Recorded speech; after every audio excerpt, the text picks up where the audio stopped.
এই সময়টা হলো গ্রীষ্মের গভীর রাত, যখন তপ্ত গরমে পাখিরা একটুখানি ঘুমিয়েছিল। সেই জঙ্গলেই সবার মতো টোনাটুনি তাদের ভাঙাচোরা ঘরে একটুখানি শান্তির ঘুম ঘুমিয়েছিল। টোনা, এই টোনা, তাড়াতাড়ি ঘুম থেকে ওঠো। এই দেখো, ঘরের চালে কেমন ধুমধাম করে আম পড়ার শব্দ হচ্ছে। মনে হয় এক্ষুনি ঘর ভেঙে যাবে। আরে টুনি, তাই তো। দাঁড়াও, এক্ষুনি বাইরে যেতে হবে। আমার মনে হয় কোনো চোর এসেছে। আজ ব্যাটাকে হাতে নাতে ধরবো। কেউ তো নেই টোনা, তাহলে কি কেউ আসেনি? কিন্তু আমগুলো যে পড়লো সেগুলো গেল কোথায়? ওই দেখো টুনি, পাখিদের পায়ের ছাপ, আবার কালো পাখির পালক। তার মানে কি কালু কাকুলি এসেছিল?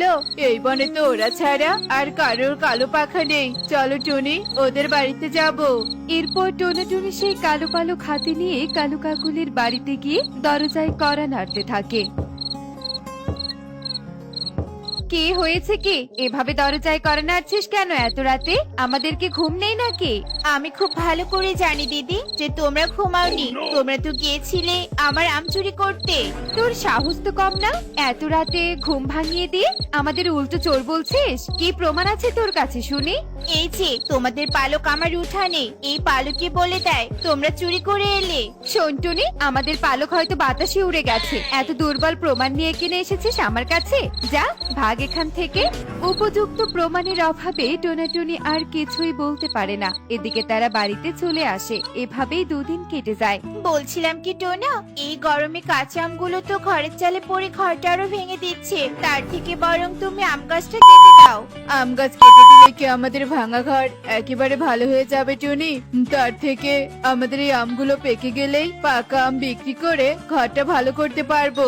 তা তুমি ঠিক কথাই বলেছো টোনা, তবে আম তো রোজ চুরি হচ্ছে। দেখি কটা আম থাকে। টোনাটুনি তাদের ভাঙা ঘর ঠিক করার জন্য এভাবেই পরিকল্পনা করতে থাকে। এভাবেই দিন কাটতে থাকে। এদিকে কালু কাকুলি বনে সব সময় চুরি করতেই থাকে। মা, তুমি আমাকে খেলনা কিনে কেন দিলে না মা? এই বনে সব পাখি জানাতে খেলনা কিনে যাচ্ছে, শুধু আমার নেই। অথচ আমরা অনেক ধনী পাখি। সবার খেলনা আছে, তাহলে ওদের খেলনা চুরি করতে পারিস না? শোন, তোর বাবা আর আমি এত হিসেব করে চলে জন্যই এত ধনী হতে পেরেছি, বুঝতে পেরেছিস? তোকেও আমাদের মতো হতে হবে। আচ্ছা ঠিক আছে মা, তাহলে আমি পারুলের গাড়িটা চুরি করে নিয়ে আসবো। কাকুলি ছেলেকে ভালো শিক্ষা দেওয়ার পরিবর্তে চুরি করার শিক্ষা দিতে থাকে। আর বাবা মায়ের কথা অনুযায়ী কনকও চুরি করত। আরে বা, টুনি মাসির ঘরের দরজায় দেখছি তালা দেয়া, তাই আমি আজ ইচ্ছে মতো আম পেড়ে নিয়ে যাব।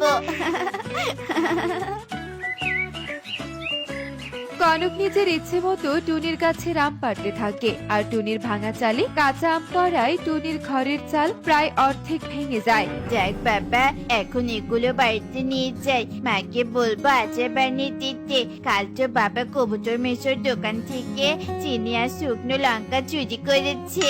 কনক ভীষণ খুশি হয়। আর আম নিয়ে যেতেই পথে সুখী পায়রার সাথে দেখা হয়। একে কনক, তুই এত কাঁচা আম কোথায় পেলি?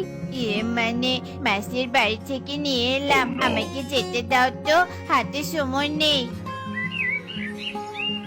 যাক বাবা। কনক তাড়াহুড়ো করে বাড়িতে চলে আসে। এদিকে টুনিও বাড়িতে এসে এমন অবস্থা দেখে ভীষণ অবাক হয়ে যায়। এ কি, আমার বাড়ির এমন অবস্থায় কি করে হলো? পুরো উঠোনে আমের ডালপালা ভেঙে চুরে আছে, দরজাটাও তো ভেঙে গেছে প্রায়। হায় সর্বনাশ! টুনির কান্না শুনে